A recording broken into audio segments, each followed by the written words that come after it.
ശ്വാസകോശ അർബുദബാധയെ തുടർന്ന് ചികിത്സയിലായിരുന്നു. 2022 ഒടുവിൽ സിനിമയിൽ അഭിനയിച്ചത്. മൃതദേഹം അദ്ദേഹത്തിൻ്റെ അദ്ദേഹം താമസിച്ചിരുന്നത് ഷൊർണൂരിലാണ്. അപ്പോൾ കോഴിക്കോട്ടാണ് ബാലങ്കേ നായരുടെ സ്വദേശമെങ്കിലും ഇദ്ദേഹം താമസിച്ചിരുന്ന അമ്മ വീട്ടിൽ, അതായത് അമ്മയുടെ നാട്ടിൽ അവിടെയാണ് വീടെടുത്ത് താമസിച്ചിരുന്നത് ഷൊർണൂരിൽ. അദ്ദേഹത്തിൻ്റെ വിദ്യാഭ്യാസവും മറ്റും പൂർത്തിയാക്കിയിരുന്നത് കോയമ്പത്തൂർ ഭാഗത്താണ്. അപ്പോൾ അദ്ദേഹത്തിന് ആ മേഖലയിലാണ് അദ്ദേഹം ജീവിച്ചിരുന്നത്. ഷൊർണൂരിലേക്കാണ് മൃതദേഹം കൊണ്ടുപോവുക. ഒരു മകളുണ്ട്. കഴിഞ്ഞ ഏതാണ്ട് 2 വർഷത്തോളമായി അദ്ദേഹം ഈ രോഗബാധയുമായി ബന്ധപ്പെട്ട് ചികിത്സയിലായിരുന്നു. അതുകൊണ്ട് സിനിമാ രംഗത്ത് സജീവമായിരുന്നില്ല. ഏറ്റവും ഒടുവിലായി 2022 കൂമൻ എന്ന സിനിമയിലാണ് അദ്ദേഹം അഭിനയിച്ചത്. ഒരുപക്ഷെ മലയാള സിനിമയിൽ ഏറ്റവും സജീവമായി വില്ലൻ കഥാപാത്രങ്ങളെ അവതരിപ്പിച്ചുകൊണ്ട് രംഗത്ത് നിന്ന ഒരു നടൻ കൂടിയാണ് അദ്ദേഹം.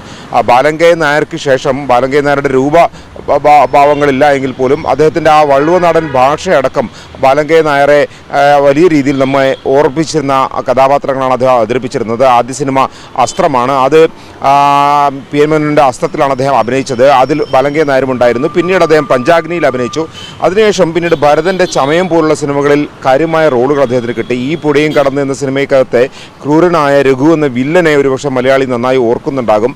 പലപ്പോഴും മേഘനാഥൻ്റെ ഒരു വിജയമെന്ന് പറയുന്നത് അദ്ദേഹം ഒരു കഥാപാത്രത്തെ അവതരിപ്പിക്കുമ്പോൾ ആ വില്ലനോട് അത്രക്ക് ഒരു വെറുപ്പ് മലയാളിക്ക് തോന്നിയിരുന്നു. അങ്ങനെ വെറുപ്പ് ജനറേറ്റ് ചെയ്യാൻ കഴിയുന്ന ഒരു സാധാരണക്കാരനായ പാവം പയ്യനായിരുന്നു അദ്ദേഹമെന്ന് ഈ നടനെന്ന് എഴുത്തുകാരൻ സേതു ഇന്നിപ്പോൾ അദ്ദേഹത്തിൻ്റെ ഒരു കുറിപ്പിൽ പറയുന്നുണ്ട്. കാരണം അത്രക്ക് പാവമായിരുന്ന ഒരാളാണ്. പക്ഷേ അത് അവതരിപ്പിച്ച എല്ലാ കഥാപാത്രങ്ങളും വലിയ രീതിയിൽ ആളുകൾക്ക് വെറുപ്പുണ്ടാക്കുന്ന അത്രക്ക് തന്മയത്വത്തോട് കഥാപാത്രങ്ങൾ അവതരിപ്പിക്കാൻ കഴിഞ്ഞിരുന്ന ഒരാളായിരുന്നു മേഘനാഥൻ.